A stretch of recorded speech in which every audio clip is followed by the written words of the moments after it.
millones, 2.700.000 aproximadamente de especies, que son mucho más de lo que falta por descubrir. Todos los años se encuentran especies diferentes. Hay artrópodos que no son insectos, que incluyen unos 123.000 especies, incluyendo arácnidos, crustáceos y todo ese tipo de animales.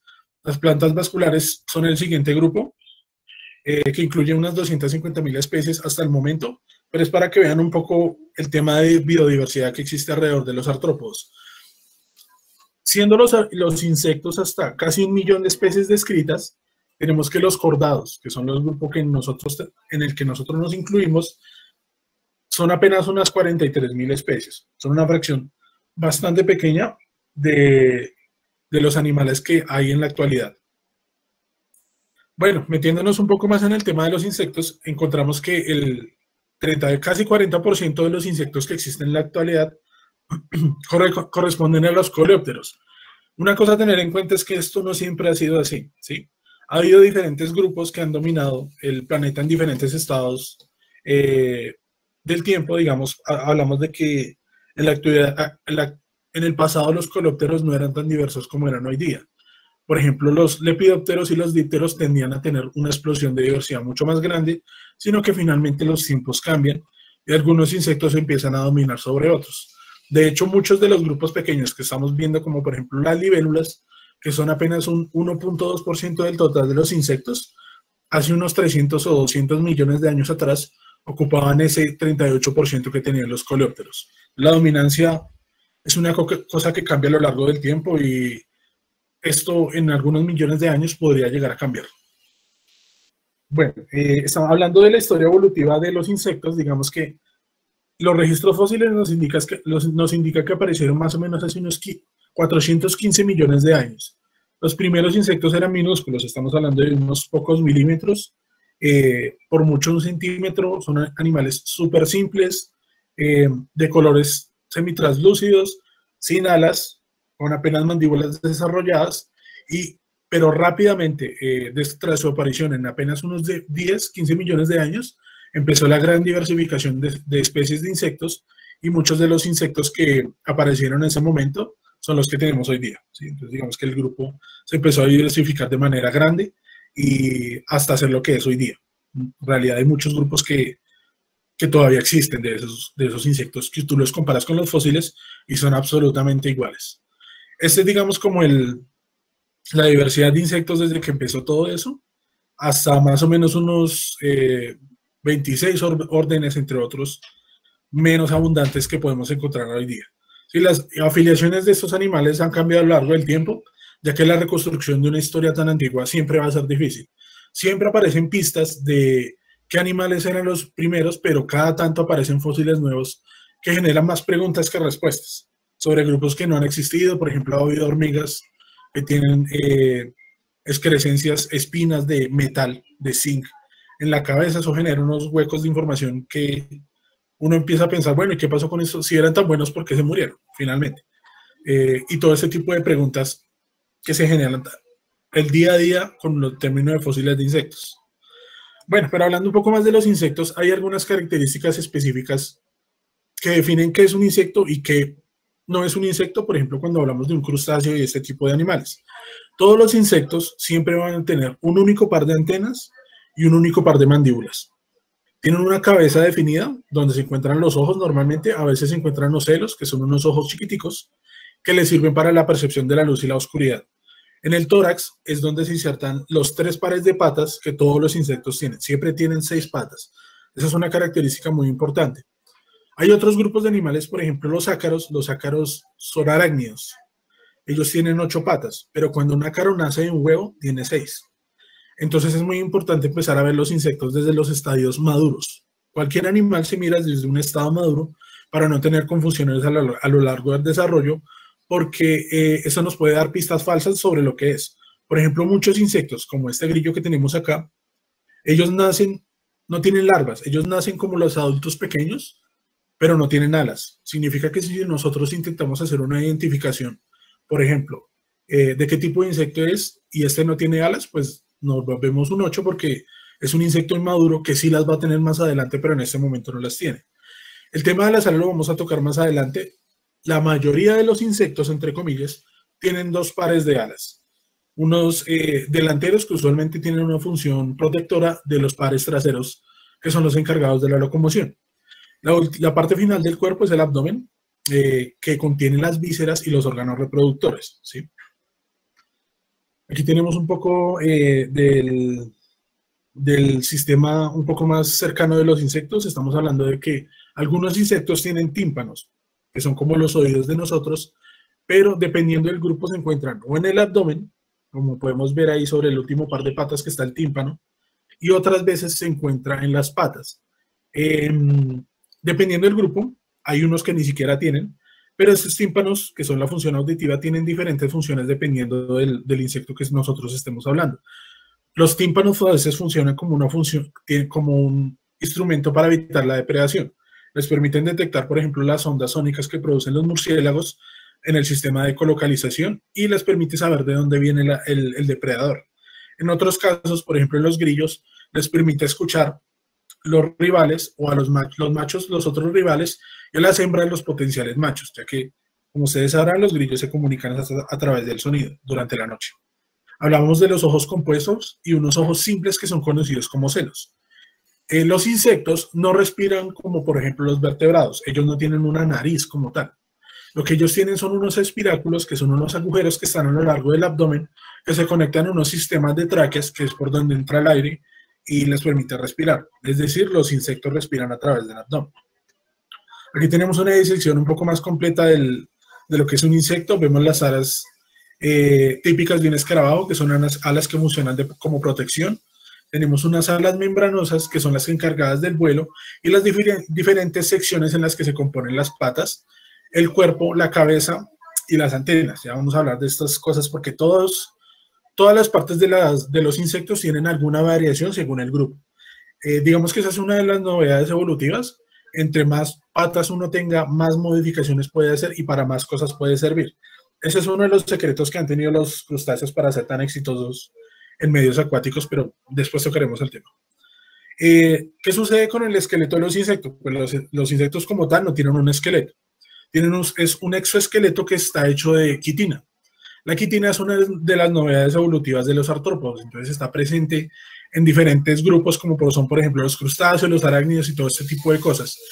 Pero los insectos son de los pocos que han desarrollado un sistema de placas, de tegmitas, ¿sí? Digamos que son como unas placas que tienen intersecciones móviles que los protegen de diferentes tipos de desecación y todo este tipo de cosas. Por ejemplo, los 100 pies y los 1000 pies tienen estas capas, pero son tan delgadas que estas permiten la pérdida de agua. Eso hace que ellos sean muy dependientes de la humedad. Los crustáceos, por ejemplo, aunque no tienen ese problema de que ellos tienen un exoesqueleto bastante duro porque contiene carbonatos de calcio. El problema con ellos, que no tienen los insectos, es que ellos son dependientes de la respiración por el agua porque siguen teniendo agallas, mientras que los insectos ya son tráqueas. Bueno, siendo de esta manera, ¿cómo va a crecer un insecto si tiene una coraza cubriéndolo todo el tiempo? Existe un fenómeno que se conoce como ecdisis. Todos los insectos, todos los artrópodos en general, necesitan cambiar de piel, entre comillas, para que su cuerpo tenga la posibilidad de crecer. Este proceso se repite varias veces a lo largo del crecimiento y les da una capacidad bastante extraordinaria, que es la regeneración de partes perdidas. Si un insecto es juvenil, este puede perder una pata, digamos hablando de los insectos que tienen ninfas como los saltamontes. Si este insecto pierde una pata, puede empezar conforme las mudas y el crecimiento a volverla a desarrollar. Pero este proceso tiene un límite. Cuando el insecto se vuelve adulto y desarrolla alas, él ya no va a volver a mudar. Significa que las pérdidas en ese momento ya van a ser definitivas. Los insectos que tienen metamorfosis, como las mariposas y este tipo de animales como los escarabajos, ellos solo tienen una muda de ecdisis, que es en el momento en el que pasan de larva a pupa y en la pupa se desarrolla el insecto adulto. Después de este cambio ya no hay posibilidad de regeneración. Así que la ecdisis es más común en grupos que tienen ninfas o estadios inmaduros similares a los adultos. Aquí tenemos un ejemplo bastante común de lo que nosotros vemos en tierra caliente. Es una cigarra. Mucha gente dice que es que las cigarras cantan hasta que se explotan y pues no pasa eso en realidad. Lo que pasa es que la gente encuentra las cigarras vacías porque hicieron una muda, ¿sí? Encuentran el cascarón de la cigarra y la cigarra salió con alas. Entonces creen que por alguna manera, digamos, la cigarra explotó y se abrió por la mitad y no, finalmente es una exuvia. Otro de los temas importantes que tenemos que vemos en los insectos es que hay una posición respecto a las partes bucales y de la orientación de la cabeza. ¿Sí? Estamos hablando de que hay tres principalmente. Un hipognato, que es un animal que tiene la boca apuntando hacia abajo, un prognato, que tiene la cabeza apuntando hacia el frente, y un opistognato que lo tiene apuntando hacia atrás. Ya vamos a ver algunos ejemplos de estos animalitos. Los prognatos, que son uno de los grupos más comunes de insectos, que son principalmente los escarabajos. Estos animalitos tienen las mandíbulas orientadas hacia el frente. Esto presenta varias ventajas respecto a la alimentación. Digamos que pueden estar consumiendo, por ejemplo, en el caso de este escarabajo que come madera, pueden estar taladrando hacia el frente, apoyándose con las patas de atrás. Eso es una ventaja evolutiva. Pero tiene su desventaja porque no pueden acceder al alimento que está sobre o debajo de ellos. Solo pueden ir hacia el frente. Los hipognatos, que es otro aparato bucal bastante común, consiste en un aparato bucal que está apuntando hacia abajo.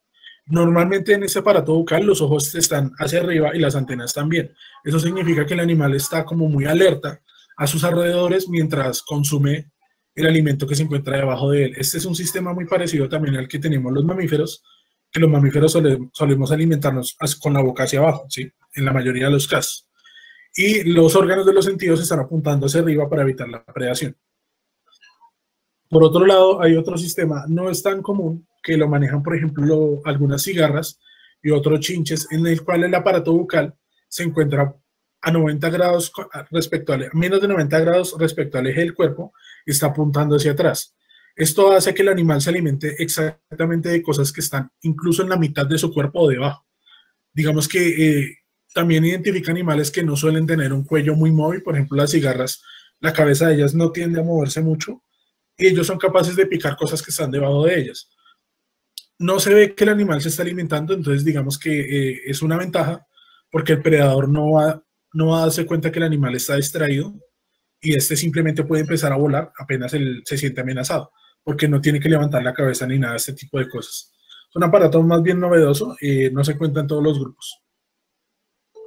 Otra cosa que tenemos acá, por ejemplo, es el tema de las antenas.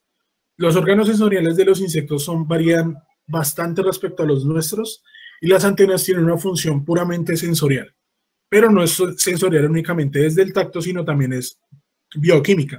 Las antenas de los insectos les permiten detectar olores y también en muchos casos sabores. Digamos que los insectos pueden detectar con los receptores bioquímicos que están en las puntas de las antenas sobre qué se están parando y para ver si es un alimento o si se trata, digamos, de un momento en el que necesitan encontrar una pareja para empezar a reproducirse.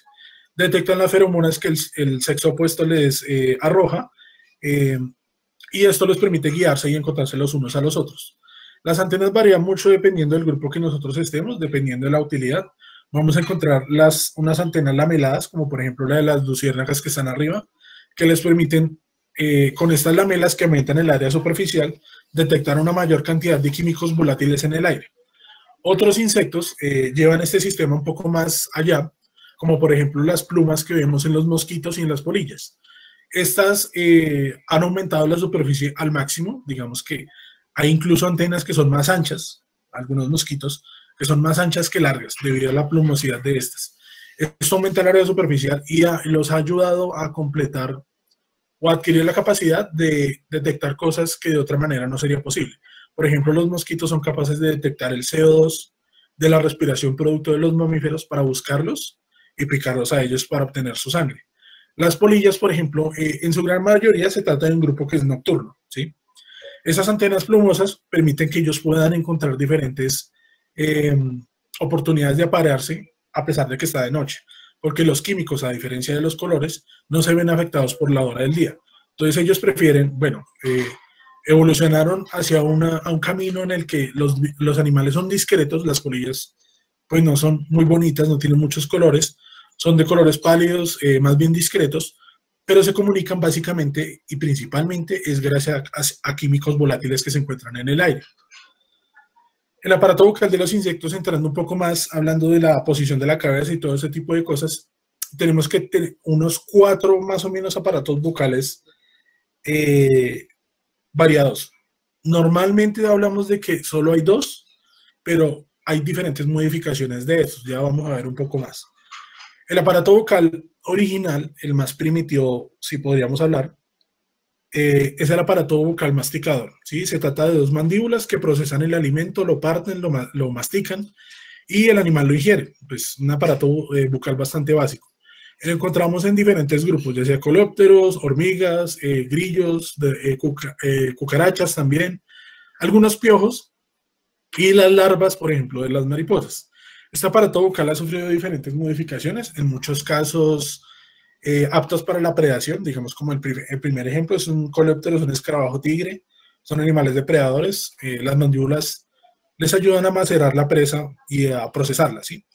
En otros casos tenemos los himenópteros, aquí tenemos una hormiga cortadora de hojas, tiene mandíbulas muy afiladas, pero el uso es completamente distinto. Estamos hablando de que ellas usan las mandíbulas es para empezar a cortar material vegetal que transportan al nido y lo usan en diferentes cosas. En otros casos, por ejemplo, los neurópteros, el que tenemos abajo, el animal no usa las mandíbulas. Las mandíbulas son como un atractivo visual para el otro sexo. De hecho, las hembras tienen mandíbulas cortas que sí les permiten morder, pero los machos las tienen largas y para lo único que sirven es para sujetar a la hembra durante el apareamiento. De resto, el animal no puede alimentarse con ellas. Algunos parásitos como los piojos mordedores, que son los malófagos, muerden el tegumento de los diferentes animales y de allí se van alimentando, aunque es más eficiente el sistema de picadores, ya lo vamos a ver. Estas son las piezas de un aparato bucal masticador, que es bastante básico, digamos. En los grillos se presenta el aparato bucal más completo de todos, digamos que no hay partes reducidas, todas tienen un tamaño considerable y como que participan activamente en los procesos de alimentación. Sin embargo, tenemos una modificación del aparato bucal de los insectos y es un aparato bucal picador chupador. Este es típico de los chinches y a pesar de que es muy diferente, digamos, al de un aparato masticador tradicional, como podemos ver en un grillo, las partes son exactamente las mismas, sino que están completamente modificadas, ¿sí? Estamos hablando de que el insecto pasó de tener una dieta completamente sólida a una dieta completamente líquida. Esto afecta su fisionomía a diferentes niveles, es un cambio bastante fuerte. Los procesos mediante los cuales esto pasó no están del todo claros, porque los bichos con aparato bucal picador aparecen en el registro fósil con el aparato ya desarrollado. No hay especies que tengan como un paso intermedio de uno al otro. Entonces, aunque se sabe que el aparato masticador condujo al aparato picador, no sabemos cómo realmente fue el proceso. El punto es que este proceso ocurrió varias veces. Digamos, se presenta en los chinches y se presenta también, por ejemplo, en los mosquitos y en lo que son las mariposas también. Entonces, digamos que la evolución ha encontrado una manera de llevar a diferentes animales, diferentes grupos de animales al mismo punto y a desarrollar la misma estructura. Y eso ha generado confusión respecto a los biólogos sobre si algunos son parientes o no, porque se alimentan de las mismas cosas y el aparato bucal es similar, pero parece que lo desarrollaron de maneras distintas, independientemente del grupo. Eso es una cuestión bastante interesante. La estructura, por ejemplo, bucal de las mariposas es un túbulo. Todas las hemos visto y sabemos que se alimentan de néctar, pero también está desarrollada a partir de las mismas partes de un aparato bucal masticador. Entonces tenemos unas mandíbulas súper alargadas, hay una pérdida de algunos palpos, unas estructuras que al final permiten desarrollar una estructura que es como un pitillo que les permite sorber alimentos. Sin embargo, nosotros sabemos en la actualidad que las mariposas no se alimentan solamente de néctar, ¿sí? Hay diferentes especies que se paran alrededor de los ríos buscando sales minerales o fluidos de producto de la descomposición. Hay una especie, de hecho, en Mongolia, que debido a que se trata de estepas de poáceas, de pastos, los pastos no producen flores con néctar normalmente. Y debido a que es un ambiente bastante estéril para que una mariposa se pueda alimentar porque no hay néctar, estas empezaron a alimentarse de animales. y cuentan con una probóscide capaz de perforar la piel. Entonces son mariposas que chupan sangre. Es un tema así como súper interesante porque es el único ejemplo que tenemos en la actualidad de un lepidóptero que ha desarrollado una estructura capaz de lacerar la piel de un mamífero para alimentarse de los fluidos de ellos. Es súper interesante. El aparato bucal de los dípteros es súper complejo. Estamos hablando de animales que son muy antiguos. Ya ustedes habrán visto ejemplos como los de Jurassic Park de mosquitos que picaban a los dinosaurios. De hecho, los mosquitos son más viejos que los dinosaurios. Se supone que picaban a los ancestros de los dinosaurios y los ancestros de nosotros también. Y la forma en la que estos lo hacen, digamos que no ha cambiado mucho a lo largo del tiempo. Los mosquitos no han variado mucho en tamaño, sí, pero muy poco en forma. Las moscas son otro grupo bastante abundante que podemos encontrar en los dípteros y ellos poseen un aparato que es chupador con unas esponjitas que les permiten absorber los fluidos. Ellos no pican como tal, sino que más bien chupan las superficies líquidas en las que se paran. Las moscas cuentan con sensores de bioquímicos a lo largo de las patas. Eso hace que estas se paran sobre su alimento y detectan si este es comestible, ¿sí? Las antenas de las moscas son reducidas ya que las patas cumplen la función básicamente. El aparato bucal lamedor, que es como uno de los más avanzados, entre comillas, porque en la evolución se habla de complejidad, no de avance, es una derivación del aparato bucal masticador también, pero como les explicaba, apareció más adelante en un grupo independiente. Las avispas y las abejas tienen una estructura que es como una lengua que les permite absorber el néctar, ¿sí? Lamer el néctar. Y en algunos casos la lengua tiene una forma tubular que les permite chuparlo directamente. Pero aún poseen mandíbulas. Eso significa que las avispas y las abejas son capaces de morder diferentes objetos. De hecho, ya sacan, por ejemplo, las avispas sacan papel mordiendo fibras vegetales y macerándolas para construir sus nidos. Y algunas abejas también muerden algunas flores o algunas hojas para generar diferentes tipos de nidos. Los maxilares de las abejas están modificados en esta estructura que se conoce como la lengua. Es una estructura larga y está desarrollada dependiendo de diferentes grupos. Hay un grupo de abejas que conocemos como gulosinos, que son las abejas de las orquídeas, son metalizadas, son de neotrópico, y esta característica, la característica de ellas, y por la razón por la que se llaman euglosinos, que eu es verdadero y glosinos es lengua, es que estas abejas tienen una lengua, esta estructura es más grande que ellas mismas, que su cuerpo completo. Esto les permite acceder a diferentes flores que por el contrario otros insectos no podrían acceder sin dañar la planta.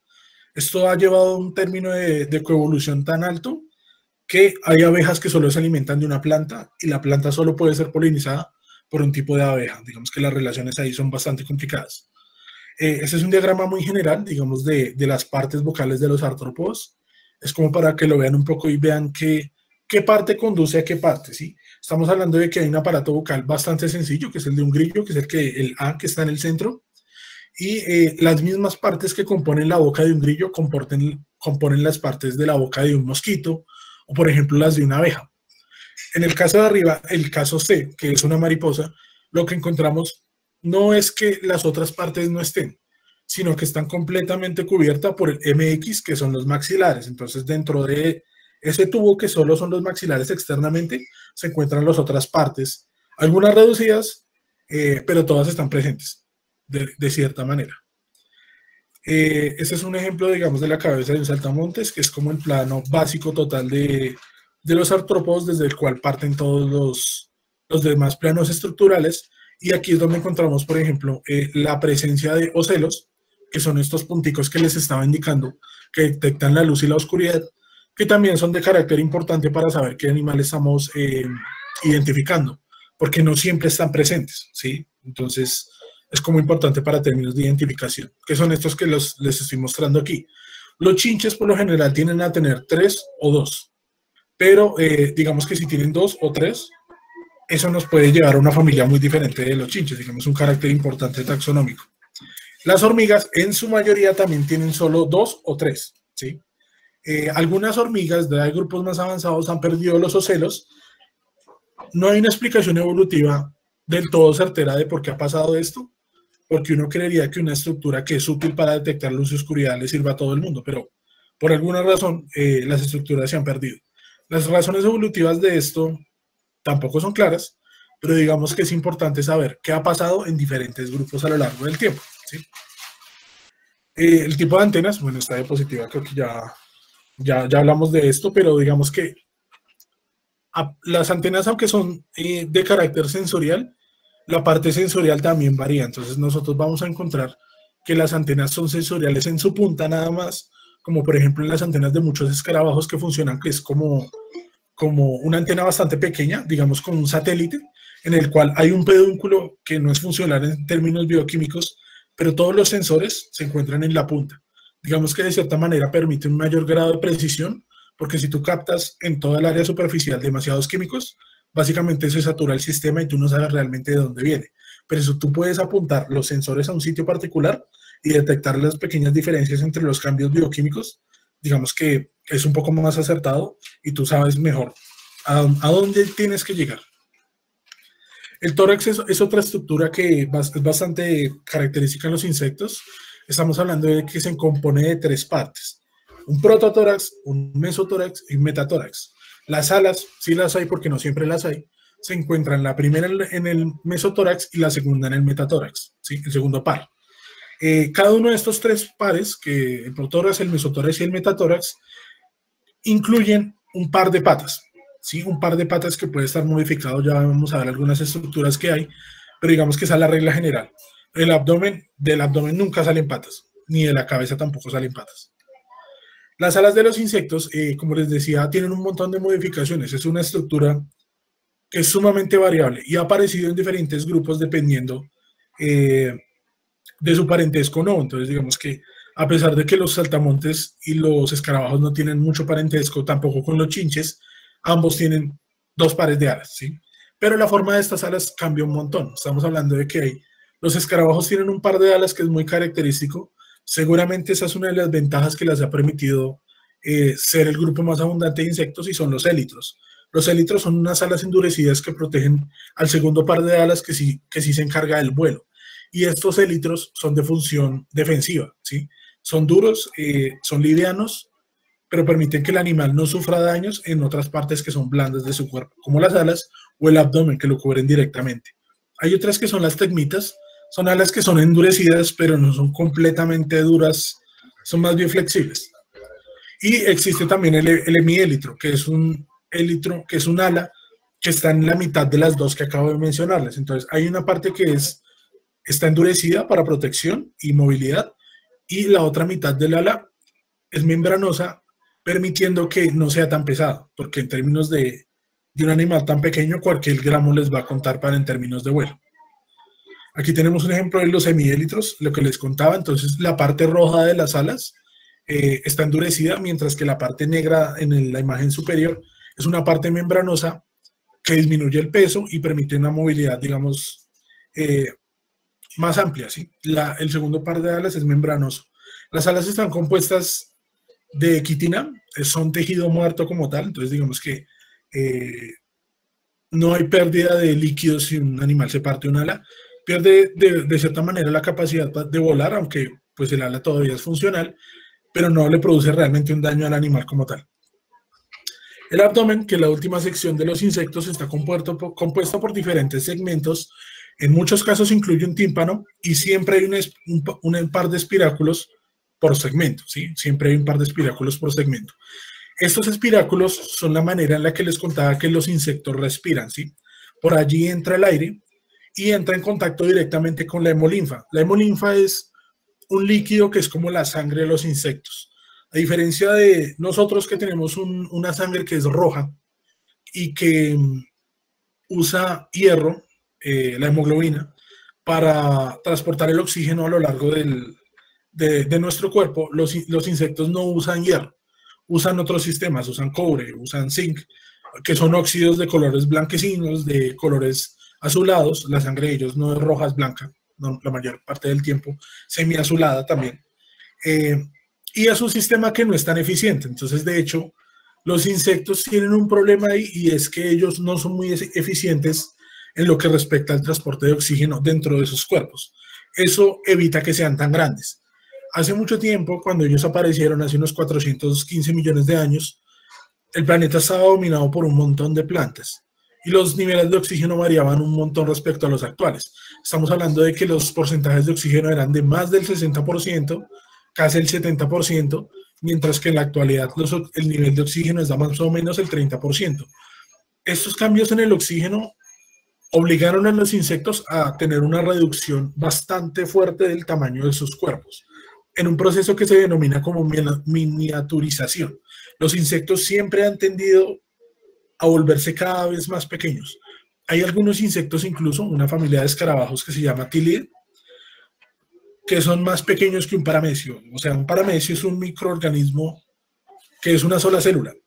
Es una sola célula relativamente grande, pero es una sola célula. Hay escarabajos más pequeños que eso. Y son escarabajos que también tienen un montón de células, pero son minúsculas.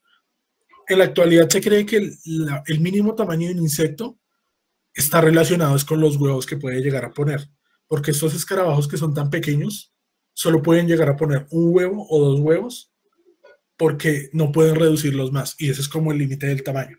Sin embargo, en el pasado, cuando el oxígeno no era un problema y era mucho más abundante, estamos hablando que había libélulas de 1 metro de envergadura, había 100 pies de más o menos unos 3 metros y medio, casi 4 metros, había escorpiones gigantes, hay un género que se llama pulmonoscorpio, que parece que era anfibio, entonces el animal vivía tanto cerca de los cuerpos de agua dulce y en tierra también. El animal medía más o menos unos 80 centímetros y era un escorpión muy parecido a los que nosotros tenemos hoy día. Seguramente era el terror de los bosques del Carbonífero, alimentándose de los recién anfibios que habían salido de la tierra y de otros insectos o artrópodos que también andaban en estos ambientes semiacuáticos y ricos en oxígeno. Otra de las características del abdomen es que cuenta con unas estructuras anexas para diferentes funciones. El ovopositor, pues como su nombre indica, le permite a los insectos poner huevos en lugares puntuales muy específicos. ¿Sí? Es como una ventaja evolutiva para que los huevos simplemente no estén cayendo por ahí con el riesgo de quedar mal puestos o que algún depredador tenga acceso a ellos. El ovopositor permite enterrar estos huevos.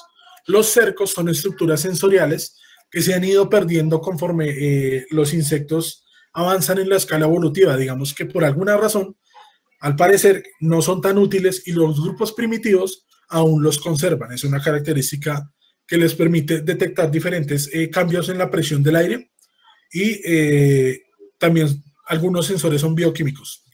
Por ejemplo, las cucarachas son muy difíciles de agarrar por detrás incluso, porque ellas sienten las vibraciones y sienten los cambios de la presión del aire de que algo se está acercando desde la parte posterior. Y eso es gracias a los cercos. El ovopositor está modificado en un grupo muy particular que es el de los himenópteros, que son las avispas y las abejas. Una de las características principales es la precisión que estas tienen con el ovopositor. Sí, digamos que algunas avispas, la mayoría son parásitas y son realmente el grupo más pequeño, las avispas sociales que viven en colmenas y todo este tipo de cosas. La mayoría de avispas son animales solitarios que buscan presas activamente para ponerle huevos y que estos sean parásitos internos. La evolución ha creado herramientas súper extrañas. Por ejemplo, en el caso de estas avispas de la madera, estamos hablando de que es un insecto relativamente pequeño y que tiene la capacidad de perforar madera. Pues la gente se pregunta, bueno, ¿y cómo es posible que un animal de estos perfore un tronco vivo? Porque muchas veces atacan la madera viva para alcanzar a las larvas que están en el interior. Pues resulta que se ha encontrado que diferentes especies de avispas parásitas tienen un taladro metálico en la punta del ovopositor. Un taladro que gira con punta metálica y con surcos incluso de una aleación de metal de zinc. Pues esto es una novedad completamente sorprendente en términos evolutivos y que le ha permitido un éxito rotundo, por ejemplo, a este tipo de animales, que es la capacidad de perforar a pesar de su pequeño tamaño para acceder a sus presas. Hay muy pocos registros de este tipo de cosas, de este tipo de adaptaciones, pero también lamentablemente yo creo que se debe al escaso registro fósil de los insectos. Si es difícil conservar restos de animales tan grandes como un dinosaurio, la conservación de fósiles de esos animales tan pequeños es casi imposible. Además son tan diversos que es casi imposible creer que hayan existido tan pocos como los que hasta ahora vayamos encontrando en cosas como el ámbar, ya saben, donde se encuentran mosquitos y todo este rollo de Jurassic Park, que pues no es de verdad. Y muchas veces también en bancos de arena donde los insectos quedaban enterrados cuando se generaban tormentas y estos quedaban aprisionados dentro de los cúmulos de arena o las dunas de arena. Pero digamos que el registro fósil lamentablemente eh, no nos permite ver todo ese tipo de historias que han ocurrido a lo largo de la historia de la evolución. Otras estructuras de las modificaciones de los cercos son, por ejemplo, las que tienen las tijeretas. Las tijeretas, como su nombre indica, tienen unas estructuras parecidas a tijeras al final del abdomen que tienen diferentes funciones. Bueno, tienen varias funciones, pero algunas son desconocidas. Por ejemplo, sabemos que el macho y la hembra tienen dimorfismo sexual, quiere decir que la estructura, a pesar de que ambos la tienen, varía entre machos y hembras. Ahora, hablamos de que las tijeras, bueno, los cercos de los machos son bastante más grandes que los de las hembras. No hay una explicación realmente convincente de este tipo de cosas. Se sabe que las tijeras, estos cercos, son usados para defensa y muchas veces para la manipulación de algunos huevos o el ataque de algunas presas, porque estos animales pues son omnívoros, se alimentan de otros invertebrados pequeños y se alimentan también de material vegetal. Entonces, hay cosas que nosotros no conocemos aún todo el mundo de los insectos, de los artrópodos en general, y hay cosas que siguen maravillándonos a todos, a pesar de que nosotros los estudiamos constantemente. Resulta que algunos insectos, por ejemplo, las efímeras, que son unos insectos que aparecen a lo largo de los ríos, algunos tienen etapas larvarias y que viven en el agua. Esto no es tan común, se considera que son insectos realmente primitivos y que las larvas o las ninfas de estos tienen estas estructuras plumosas que son agallas, permiten el intercambio gaseoso del agua al interior del cuerpo del insecto, pero digamos que son estructuras que se han perdido en los grupos que son terrestres.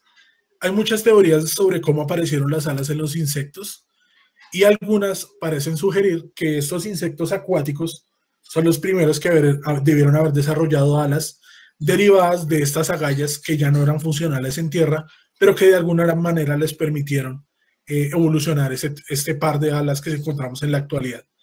Son insectos bastante curiosos, no son muy comunes, pero digamos que verlos sigue siendo totalmente un espectáculo. Muchachos, yo creo que esto es como el final de la parte introductoria que nosotros tenemos a lo largo del insectario. Les agradezco mucho haber participado en esta charla, pues es un poco ladrilluda, es mucho tema, pero digamos que son temas que nosotros iremos desglosando a lo largo de las diferentes charlas que vamos a tener. Vamos a tener diferentes invitados pues del insectario y espero que cuando esto vuelva a la normalidad pues visiten el CINAD, que está a disponibilidad pues de toda la comunidad universitaria para que tengan un acercamiento al mundo de los insectos. Recuerden que también tienen colecciones como el Museo de Historia Natural, en el cual también pueden visitar no solo la temática de insectos, de artrópodos, sino que muchos otros animales que pertenecen a la biodiversidad no solo del país, sino del mundo. Entonces, espero les haya gustado. No sé si tengan alguna pregunta en particular, es que hablamos muchos temas, muchas curiosidades.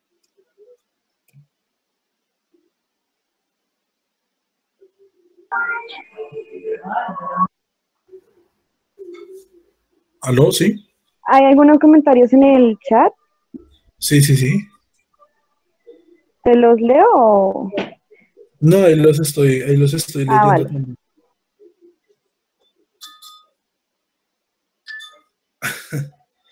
Bueno, veamos. Lo que pasa es que se supone que este va a ser el horario del grupo de estudio, más o menos de 2 a 4, todos los sábados, debido a pues, que por efectos de la pandemia la mayoría de las personas estamos en casa pues, durante estos días y que por el momento no es posible acceder a la universidad. Normalmente cuando estamos en normalidad académica, nosotros hacemos charlas un día a la semana que componen una hora, hora y media, y cualquier persona de la comunidad universitaria, pues incluso externa, puede acceder a la universidad y compartir con nosotros un rato. Nosotros de vez en cuando también participamos en diferentes ferias en las cuales llevamos nuestros ejemplares para que la gente tenga un contacto directo con ellos y se den cuenta de que son animales que no merecen rechazo, ¿sí? Son animales que de verdad compartimos la tierra con ellos, ellos están desde hace mucho tiempo con nosotros y que no podemos simplemente ignorarlos o empezar a rechazarlos. Tenemos que aprender a vivir con ellos. E incluso aparecen oportunidades de progreso alrededor de estos insectos. Son cosas que les comentaremos más adelante. Lo de los himenópteros es bastante curioso porque es que, o sea, esos dos grupos han peleado mucho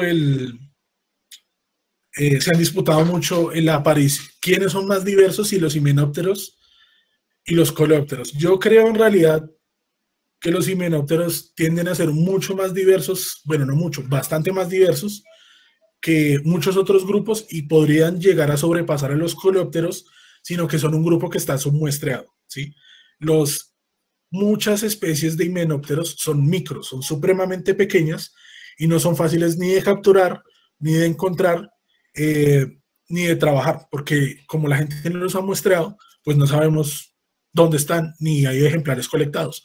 Todos los años aparecen nuevas especies de microhimenópteros, avispas parásitas principalmente, y es muy posible que estemos hablando de que con el paso de los años rivalicen y superen a los coleópteros en diversificación. Que los coleópteros no se quedan atrás, siempre aparecen especies todos los años también. Bueno, digamos que me preguntan si hay una razón evolutiva de por qué los zulomoides, que son unos escarabajos, hayan perdido la capacidad de volar.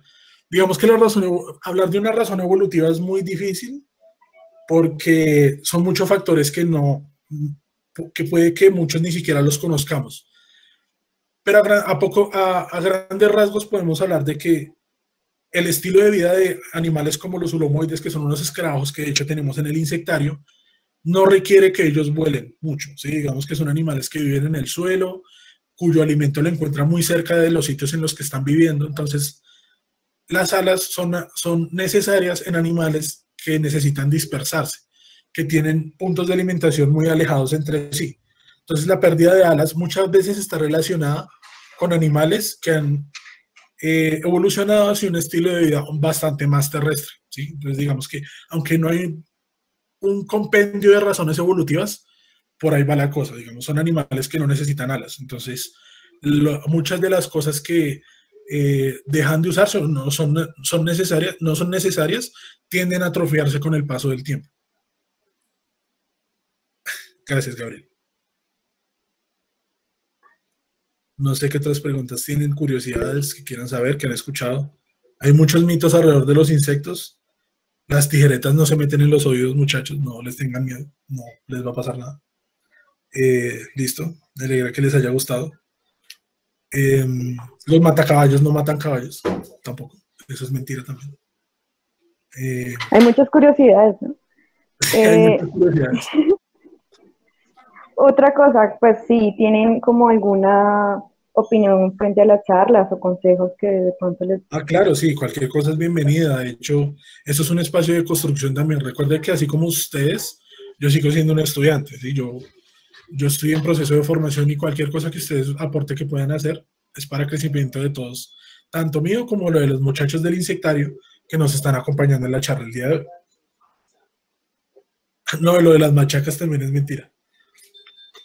Me preguntan me cuentan que hay un estudiante de la MBZ de la UPTC. Y, bueno, lo que pasa es que en Instagram, pues nosotros tenemos una página que es la del CINAT, del Grupo de Estudio de Invertebrados, el Centro de Investigación de Invertebrados Terrestres, que es el CINAT. Entonces, en Instagram nos pueden encontrar y ahí vamos a dar información de las diferentes charlas, qué días las vamos a hacer y sobre qué temática las vamos a hacer. Siempre aporten, porque las charlas no son un tema solamente que va a estar fijo, que lo decidimos entre un círculo pequeño, este tipo de cosas. Siempre que ustedes se vean interesados en alguna charla de algún tipo, nosotros podemos empezar a tocar el tema. Ya se ha empezado a hablar de que podemos hablar sobre charlas de evolución de insectos, sobre parásitos, porque es un tema que hay muchos insectos que son parásitos, pero tienen relaciones súper estrechas y súper curiosas con sus hospederos. Hay un montón de cosas. Siempre que propongan, nosotros estaremos abiertos a escucharlos.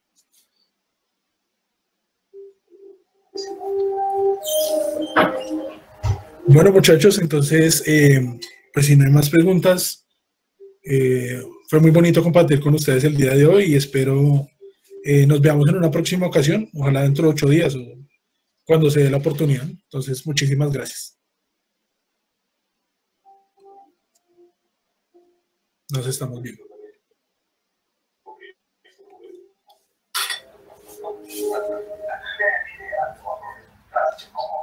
Gracias, muchachos, gracias.